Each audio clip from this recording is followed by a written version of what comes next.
Il est 13h en temps universel, 13h partout en Côte d'Ivoire. Bonjour et bienvenue dans votre journal accessible aux sourds et aux malentendants. Patrick Achi est depuis quelques jours à Paris en France. Le Premier ministre représente le président Alassane Ouattara au sommet sur le nouveau pacte financier mondial qui a démarré hier au palais Brognard en présence du président français Emmanuel Macron. C'est un rendez-vous qui réunit une quarantaine de chefs d'État et de gouvernement. Le ministre d'État, ministre de la Défense, est présent lui aussi dans l'Hexagone où il prend part au Salon international de l'aéronautique et de l'espace. Téné Birahima Ouattara s'est aussi entretenu avec son homologue français sur la coopération militaire entre la Côte d'Ivoire et la France. Michel Digré l'y a accompagné. Les détails dans 3 minutes. Et puis la Sierra Leone vote demain pour les élections législatives, municipales et présidentielles. Le sortant Julius Maada Bio brigue un second mandat face à Samora Camara du parti d'opposition Congrès de tout le peuple, APC. La campagne émaillée de violence vient de s'achever. On en parle en fin de journal.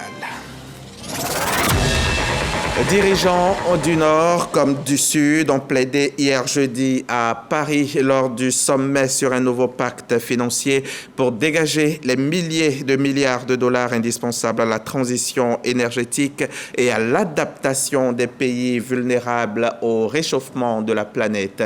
Une quarantaine de chefs d'État et de gouvernement, notamment le Premier ministre Patrick Achi, ont répondu présents à ce rendez-vous. Alexis Ouedraogo, compte rendu. Le sommet pour un nouveau pacte financier mondial s'est ouvert ce jeudi matin au Palais Brognard de Paris. Le Premier ministre Patrick Achi prend part à ces assises qui devraient permettre de reformer l'architecture financière internationale. En des termes plus simples, trouver de nouveaux instruments de financement plus à même d'aider les États à faire face au bouleversement climatique et à la montée de la pauvreté. D'abord, le premier principe, c'est que jamais aucun décideur, aucun pays ne doit avoir à choisir entre la réduction de la pauvreté et la protection de la planète. Et j'ai entendu beaucoup de décideurs ces derniers mois, parfois ces dernières années, très souvent dire, au fond, vous nous expliquez, vous qui avez déjà réglé le problème de la pauvreté, ce qu'il faudrait faire en matière de transition climatique, quels sont les choix qu'on devrait prendre, mais nous n'avons pas encore réglé le problème de la pauvreté. On ne doit pas avoir à faire ce choix, et donc on doit pouvoir relever les défis en même temps. Au nombre des propositions enregistrées, des taxations, notamment celles sur les émissions carbone du transport maritime, mais aussi des réformes institutionnelles, la restructuration des dettes des pays pauvres ou encore le renforcement du secteur privé. Au cours du demi-siècle qui s'est écoulé, un modèle de financement a été utilisé. On se rend compte un peu plus d'un demi-siècle après qu'on n'a pas atteint véritablement les objectifs qu'on souhaitait. Ça veut dire qu'aujourd'hui, comme on le disait encore ce matin, 1/4 des ressources se trouvent au niveau public et 3/4 au niveau privé. Je crois qu'il faut maintenant commencer dans la logique de recherche de solutions transformatives de ces institutions pour permettre de régler les problèmes qu'elles n'ont pas pu régler, regarder un peu plus du côté privé pour voir quels sont les instruments qui peuvent être mis en place pour tirer le plus de ressources du privé. Le sommet entend surtout mettre les pays riches face à leur responsabilité de pollueurs-payeurs et leur promet de financer 100 milliards de dollars par an pour aider les pays en développement face au réchauffement climatique. Une promesse censée être tenue cette année avec déjà 3 ans de retard. Un reportage d'Alexis Ouedraogo et Ulrich Adongon, nos envoyés spéciaux à Paris. Et sur place, justement à Paris, se tient également le Salon international de l'aéronautique et de l'espace. Et là encore, se trouve une délégation ivoirienne conduite, celle-là, par le ministre d'État, ministre de la Défense. En marge du salon, Téné Birahima Ouattara a eu un tête-à-tête avec son homologue français et ensemble, ils ont fait le point de la coopération militaire entre la France et la Côte d'Ivoire. On rejoint Michel Digré sur place pour les détails. Le ministre de la Défense, Téné Birahima Ouattara, et la délégation ivoirienne au Salon international de l'aéronautique du Bourget. L'édition 2023 est placée sous le signe de la reprise de la demande après le coup d'arrêt qui avait mis à genoux le transport aérien et provoqué une crise de la construction aéronautique pendant la pandémie de Covid-19. En marge des expositions, Téné Birahima Ouattara est reçu par son homologue français Sébastien Lecornu pour sacrifier à une méthode qui a permis de booster le partenariat militaire entre les deux pays, à savoir se rencontrer de façon officielle tous les 3 mois pour une séance de travail. On a un agenda bilatéral ambitieux, nouveau, de montée en puissance de l'armée ivoirienne, alors qui s'accompagne évidemment d'une réarticulation des forces françaises qui sont présentes à Port-Bouët, mais qui passe aussi par plus de formation sur le sol ivoirien, plus de formation sur le sol national ici français dans nos écoles d'officiers, de sous-officiers, un agenda de cession d'équipements en matière d'armement qui permet au ministre d'État et à son état-major de poursuivre la montée en capacité, la montée en puissance de l'armée ivoirienne. Puis aussi, et c'est nouveau parce qu'on n'est pas dans le salon du Bourget, des réflexions autour de modèles économiques, d'achat pour l'un, de vente pour l'autre d'équipements qui va permettre aussi de transformer l'armée ivoirienne sur des segments plus innovants, à forte valeur ajoutée technologique, en lien avec le cyber, en lien avec le spatial, en lien avec la reconquête du ciel, parce que la protection de l'air et du ciel est évidemment un enjeu clé. Le ministre ivoirien de la Défense se dit satisfait du dynamisme de la coopération militaire avec la France. L'armée ivoirienne a besoin de monter en puissance par rapport aux défis que vous connaissez. Et pour ce faire, la France est un partenaire sérieux et efficace pour nous y aider. Et on ne peut que s'en féliciter. Et puis donc remercier les autorités françaises. Merci Sébastien pour tout le soutien qu'il nous a apporté. Bien entendu, nous avons fait le salon depuis le lundi. Il y a beaucoup d'opportunités à saisir. Et nous pensons qu'avec le ministre des Armées français, nous allons voir un peu quelles sont les possibilités. Il m'a promis très rapidement de venir nous rendre visite à Abidjan au mois de septembre-octobre. Nous aurons l'occasion de préciser d'autres opportunités qui nous sont offertes. Le salon du Bourget referme ses portes ce 25 juin. Il réunit près de 2500 exposants, dont 300 start-up venus de 47 pays. On reste encore un moment à l'extérieur du pays. Cette fois, c'est en Guinée-Bissau qu'on atterrit. C'est là-bas que s'est tenue la première réunion du sous-comité du CIP-UEMOA au titre de l'année 2023. 2 problématiques étaient à l'ordre du jour. La soutenabilité de la dette publique dans les États membres de l'UEMOA, c'est le premier élément. Et deuxième élément, le renforcement de la résilience des économies face aux différentes crises. Les précisions de Souleymane Donisongou et Moussa Konaté. Ces députés du comité interparlementaire de l'UEMOA réunis en Guinée-Bissau sont issus des sous-comités des politiques économiques, financières et monétaires et celui des politiques fiscales, douanières et commerciales. Ils sont réunis pour échanger avec des experts de l'UEMOA sur 2 communications. Nous avons constaté que les économies des États membres de l'UEMOA ont fait preuve d'une certaine résilience. Et il était question ici de voir les voies et moyens pour renforcer donc cette résilience et puis diminuer ou bien réduire la vulnérabilité de ces économies en cas de choc. Une rencontre très enrichissante selon les parlementaires de l'UEMOA. Il s'agira pour nous de nous imprégner davantage du niveau d'alerte et des moyens mis en place pour assurer la résilience des économies ainsi que la soutenabilité de la dette publique au sein de notre espace communautaire. Les travaux des sous-comités du CIP-UEMOA à Bissau se sont refermés par les civilités au président de l'Assemblée nationale bissau-guinéenne, Cipriano Kassama, un ancien de l'organisation. Nous avons déjà un siège et nous avons toutes les conditions nécessaires pour qu'un jour nous puissions quand même être en Parlement. Je sais bien que le président Ouattara va tout faire pour voir comment le CIP sera au futur. Après le président de l'Assemblée nationale, la délégation a été reçue par le président de la République de la Guinée-Bissau, Omaro Embalo Sissoko. Là, on rentre à Abidjan et on se rend directement à l'ENCA, l'École nationale supérieure de statistique et d'économie appliquée, où se tient la 3e édition de la conférence internationale de statistique et d'économie appliquée, le CISEA 2023. Un colloque donc pour réfléchir à des stratégies de résilience des économies en développement face aux multiples chocs exogènes. Les précisions de Jean-Marc Djadji. Panel de discussion entre économistes, statisticiens et stratèges de la finance internationale à l'amphithéâtre de l'École nationale supérieure de statistique et d'économie appliquée ENCA. L'enjeu à l'ordre du jour, proposer des solutions économiques aux chocs exogènes à l'image de la crise de la Covid-19 et de la guerre russo-ukrainienne. Nous sommes à l'ouverture de la 3e édition de la conférence internationale de statistique et d'économie appliquée, CISIA. Dans ma présentation, j'ai essayé de mettre l'accent sur l'importance d'être préparé avant l'occurrence du choc, notamment en mettant en place des politiques structurelles, en faisant en sorte d'avoir une économie diversifiée, en ayant de bons partenariats à l'exportation. L'organisation de cette conférence vient établir le lien naturel qu'il y a à fournir d'informations capitales pour la prise de décision des politiques.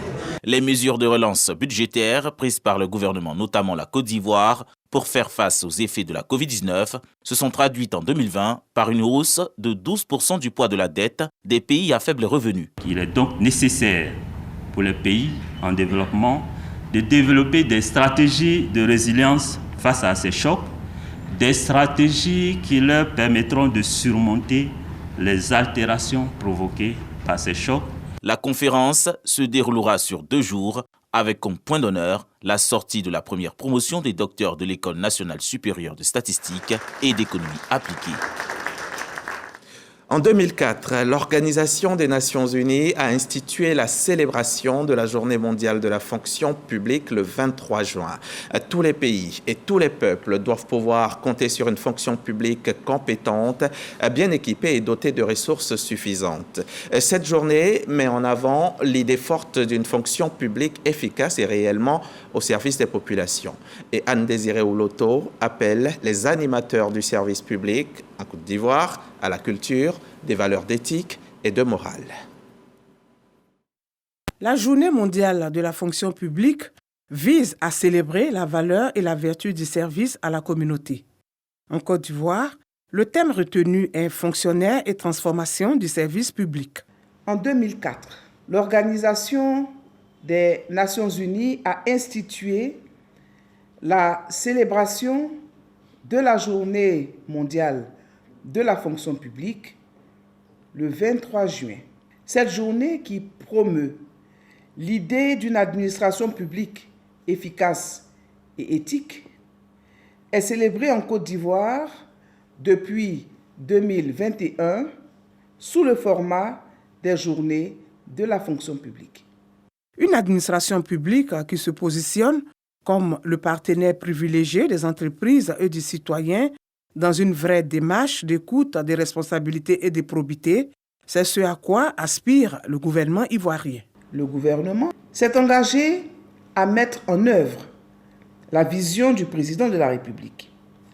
Son Excellence, M. Alassane Ouattara, qui ambitionne d'avoir une administration publique qui inspire confiance, exprime sa disponibilité et produit des performances durables. Notre gouvernement poursuivra avec détermination ses efforts en faveur d'une fonction publique plus compétente, bien équipée, avec des ressources humaines suffisantes, toujours au service de tous et particulièrement des plus vulnérables, et ce, dans une vision partagée avec l'Organisation des Nations Unies. La ministre Anne-Désirée Ouloto invite les animateurs du service public à la culture des valeurs d'éthique et morale. Les propos de la ministre ont été recueillis par Grace Kando. Il me revient que des personnes malveillantes n'ayant aucun lien avec l'École nationale d'administration, ENA, tentent d'escroquer des candidats dont les dossiers sont en cours de validation. Ils prétendent pouvoir contribuer à valider le plus rapidement possible leur dossier moyennant versement de sommes allant de 300 000 francs à 500 000 francs CFA. Je voudrais rappeler aux candidats inscrits qu'aucune activité liée au traitement des dossiers de candidature ne fait l'objet d'un quelconque paiement. J'invite en conséquence les candidats concernés à plus de vigilance et à saisir les services compétents de l'ENA, toutefois qu'ils seront l'objet de ces pratiques, ou appeler le 27 22 51 60 60 ou le 27 22 51 60 30. À communiqué signé des mains du directeur général Narcisse Sepiesso. On en vient maintenant à cette activité des élèves et étudiants ressortissants de Tingrela, dans la Bagoué. C'est une journée sur l'entrepreneuriat, une journée au cours de laquelle les élèves et étudiants ont compris le bien fondé d'entreprendre. On voit cela avec Sephora Zegui. Évaluer leurs propres capacités entrepreneuriales et les comparer au profil de l'entrepreneur performant. Apprécier l'entrepreneuriat comme une importante solution pour être autonome, avoir des techniques de recherche de financement dans le cadre de leur projet sont entre autres les objectifs que veut atteindre l'association estudiantine et scolaire du département de Tengrela, AESDT. On a associé l'agence emploi jeunes pour qu'ils puissent venir nous donner les informations nécessaires sur les opportunités d'insertion au niveau de l'entrepreneuriat. Pour emmener les étudiants et les élèves à prendre des initiatives dans le cadre de leur insertion professionnelle, autre que l'accès à la fonction publique, il faut les former à être de bons entrepreneurs. Pour réussir ce challenge, des stratégies sont mises en place. Tout le monde peut entreprendre, mais il faut apprendre à entreprendre à partir d'expériences pour pouvoir mettre l'activité. Savoir ce qu'on veut faire, regarder l'environnement, de quoi est-ce qu'au niveau du marché on a besoin et mettre en place des produits et des services qui peuvent être utiles à la population. Ensuite, rechercher des ressources. Le gouvernement a pris l'initiative de déployer certaines opportunités au bénéfice donc de cette jeunesse, mais il appartient en arrivant à cette jeunesse de prendre des initiatives afin de transformer cette opportunité en une opportunité d'insertion socio-professionnelle.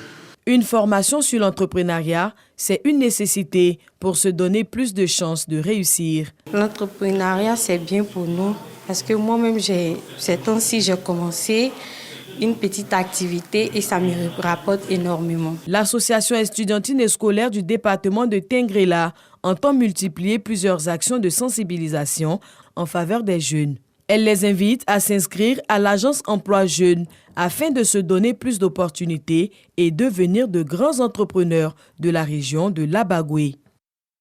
Une cinquantaine de jeunes, de formateurs et de chefs d'établissements ivoiriens sont en formation à Égletons, en France. Ils constituent la troisième vague des 130 Ivoiriens qui seront pris en compte dans ce projet. C'est dans le cadre de l'école de la deuxième chance, à l'initiative du ministère de l'enseignement technique et professionnel. On en sait plus avec Issa Chonan Yeo. 20 jeunes mécaniciens d'engins, 10 chefs d'établissement et 20 enseignants en France pour une formation.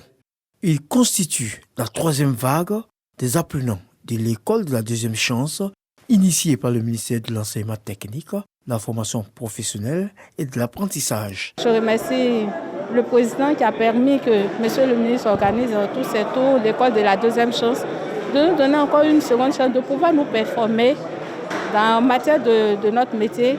Je dirais à tous les jeunes que l'école de la deuxième chance, c'est vraiment un programme réel. Parce que quand on avait commencé, les gens disaient que vraiment c'était de l'arnaque, Et aujourd'hui, nous sommes très contents parce que ce soir, on va prendre l'avion pour aller en France. Avant le départ de ces apprenants à Égletons, en France, le ministre Kofi Nguessan leur explique la vision du chef de l'État concernant l'enseignement technique et professionnel en Côte d'Ivoire. Moi, je tiens encore une fois à remercier son Excellence M. Alassane Ouattara qui donne les moyens à la jeunesse aujourd'hui de se former et de pouvoir trouver un travail. Je crois que c'est cette politique en faveur des jeunes, puisque l'année 2023 c'est l'année de la jeunesse, c'est cette politique qui fait en sorte qu'aujourd'hui les jeunes reprennent espoir, ils vont être formés, nombreux d'entre eux vont trouver le travail facilement. Et donc notre ambition c'est de faire en sorte que l'impact puisse aller plus loin et que de nombreux jeunes, que ce soit à Abidjan ou à l'intérieur du pays, que ces jeunes soient impactés, qu'ils puissent retrouver l'espoir et puissent travailler pour leur pays. Ce week-end, une quatrième vague ira en France en formation. Au total, ils seront 130 jeunes à être formés en France dans divers métiers dans les semaines à venir. On met à présent le cap sur Touba, dans l'ouest ivoirien. Là-bas, le lycée gouverneur Abdoulaye Fadiga est le tout premier établissement d'enseignement secondaire de la région du Bafing. Il a un peu plus de 45 ans. Aujourd'hui, le lycée a subi la furie du temps. La dégradation des lieux est une amère réalité. Mais cela sera bientôt un mauvais souvenir. Un illustre fils de la région vient d'y engager des travaux d'envergure à la grande joie des populations. Depuis Touba, la correspondance de F. Boué. Les travaux de réhabilitation du lycée gouverneur Aboulaye Fatiga, GAF de Touba, sont lancés par Moussa Sanogo, ministre du Budget et du Portefeuille de l'État, cadre du BAFIN. Cette rénovation se fera en 3 phases. La première phase concerne la construction de l'administration, la réhabilitation de toutes les salles de classe et puis la VRD de tout le lycée. La fin des travaux de la première phase est prévue pour la mi-septembre 2023. La deuxième phase, qui se fera en 2024, concerne la construction d'une salle multimédia, la transformation du foyer en infirmerie, la réhabilitation de la bibliothèque et des installations sportives. Enfin, la dernière phase, en 2025, verra la construction des logements du proviseur, de l'adjoint au chef d'établissement et du gardien, et la construction d'un internat. Cette réhabilitation majeure, impulsée par Moussa Sanogo, vise à terme de faire du lycée GAF de Touba un établissement d'excellence. Que le lycée reflète la haute personnalité du nom qu'il porte. Que le lycée soit un lycée d'excellence. Et en tant que proviseur, nous sommes vraiment réjouis. Nous sommes très heureux d'être là aujourd'hui, de travailler à la rénovation de ce lycée, que le lycée soit, on va dire, les infrastructures soient à la mesure de ce grand homme que fut Aboulaye Fatiga, et puis également que son parcours inspire également des enfants qui passeront dans ce lycée. Le lycée gouverneur Aboulaye Fatiga de Touba est le tout premier établissement secondaire de la région du Bafing. Il a ouvert ses portes en 1977. L'effectif de la rentrée 2022-2023 est de 2784 élèves. La réunion annuelle sur la lutte contre les violences basées sur le genre, initiée par le ministère de la Femme, de la Famille et de l'Enfant, a réuni cette année tous les acteurs du secteur. Il était question de faire le point. Occasion aussi pour les experts d'en appeler à la mobilisation commune afin d'accentuer la lutte contre les VBG en Côte d'Ivoire. 7 919 cas de violences basées sur le genre ont été enregistrés au titre de l'année 2022 en Côte d'Ivoire. Parmi ces cas, l'on dénombre 1198 cas de viol et 198 mariages précoces. L'ensemble de ces cas de VBG ont été totalement pris en charge par le ministère de la Femme, de la Famille et de l'Enfant et ses partenaires. Malgré les efforts consentis, le mal persiste. Il faut donc une synergie d'action entre le gouvernement et les partenaires, notamment le système des Nations Unies et les ONG, pour améliorer la lutte. D'où cette réunion de coordination. C'est vraiment avoir une cartographie des interventions. En plus de la cartographie des interventions, c'est de présenter les défis liés à la lutte contre les violences basées sur le genre et comment mener une synergie d'action pour adresser les questions de violences basées sur le genre. Représentant la ministre de la Femme, de la Famille et de l'Enfant, Moussa Diarra-Souba rappelle l'engagement du gouvernement avant d'inviter les différents acteurs à œuvrer pour l'atteinte de la tolérance zéro VBG, mais aussi à la dénonciation. Le ministère de la Femme, de la Famille et de l'Enfant et les 84 plateformes de lutte contre les VBG ne ménagent aucun effort pour apporter un appui à la prise en charge des survivants de VBG. Nous avons foi en la détermination qui anime chacune de vous et chacun de vous. Je vous invite donc à poursuivre les efforts car cette lutte est le combat de tous. Unissons nos forces. Joignons-nous voix à celle du gouvernement pour que la tolérance zéro ne soit pas un simple slogan, mais une réalité. Le système des Nations Unies et l'ensemble des partenaires expriment leur satisfaction pour les résultats obtenus. Tous s'engagent pour réduire le taux de violence basée sur le genre d'ici à 2030. C'était un reportage de Mamadou Oukwasi. L'hôpital général de Mbengue recouvre la santé. Le centre hospitalier, autrefois agonisant, retrouve fière allure tant dans ses équipements que dans la rénovation des bâtiments. Il a été entièrement réhabilité par la société minière propriétaire de la mine de Tongon. Coût des travaux, plus d'une centaine de millions de francs CFA. N'est-ce pas, Godefroy Kambawa?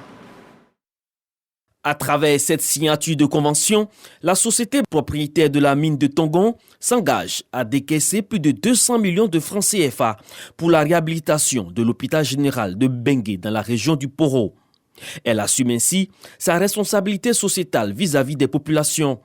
Les travaux de rénovation concernent entre autres l'infirmerie, la maternité et le district sanitaire. Le plateau technique de l'édifice sera également renforcée. Chacun est concerné par la santé. Chacun peut venir ici pour se faire soigner. Cette distance est plus proche que Korobo ou Bouaké. Si le centre est réhabilité, je pense que ça contribuera, je dis, à plus de 80% à s'occuper de nos populations. La réhabilitation de l'hôpital général de Mbengue est lancée pour une durée de 6 mois.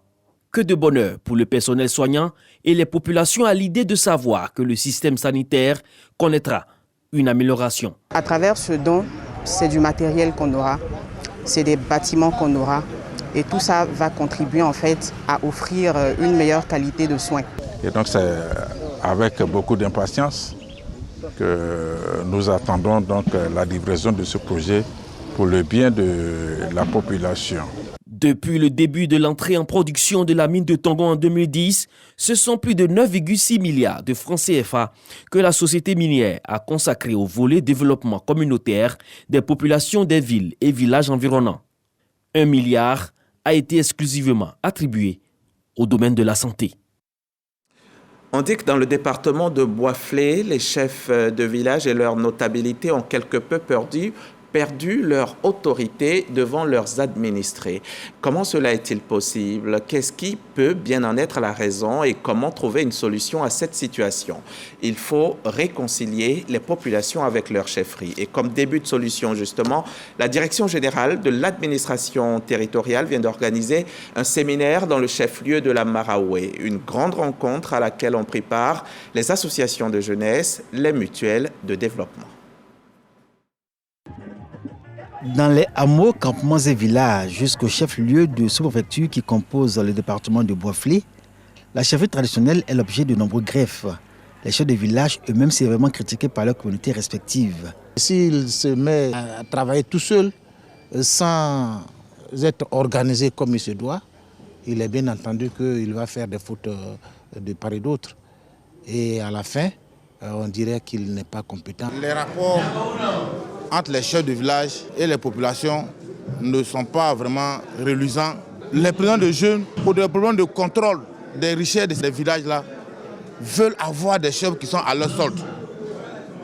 Et c'est ce qui cause un véritable problème. Ce séminaire, justement, comme réaction à une alerte, a réuni les chefs de village, présidents de mutuelles et d'associations de jeunesse, chefs et leaders de communautés et des sachants, ayant une profonde connaissance des us et coutumes des peuples Yoblé, Ayaou et Goro, qui constituent les autochtones du département de Boisflé, et dont les villages touchés par cette réalité perdent de leur stabilité chaque jour qui passe.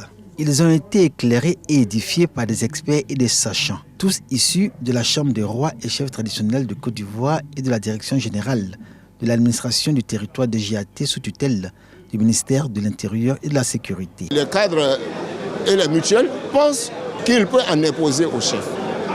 Aujourd'hui, ils ont compris que l'autorité dans le village, c'est le chef. Les jeunes aussi ont compris que c'est le chef qui est l'autorité suprême dans le village. Il est le représentant de l'exécutif dans le village, qui est le premier maillon de l'administration ivoirienne. Si le chef se comporte mal, c'est une autorité qui a une hiérarchie. Le fonctionnement est régi par des tests. Qu'on vienne voir le préfet, qu'on fasse un rapport et puis nous allons diligenter une enquête. Autant on respecte le préfet, autant on respecte le sous-préfet, il faut que le chef du village soit respecté. Mais en même temps, nous devons dire aussi aux chefs eux-mêmes de respecter les populations qu'ils administrent. Il faut que nous fassions bloc autour de nos chefs pour qu'on puisse amorcer le développement. Les participants, nourris d'un regard neuf et conscients aussi de la nécessité d'une franche collaboration avec la chefferie, donnent de l'espoir. La restauration de l'autorité des chefs de village et la réconciliation des populations autour de la chefferie, comme attendu par l'ensemble du corps électoral et les populations du département de Boisflé.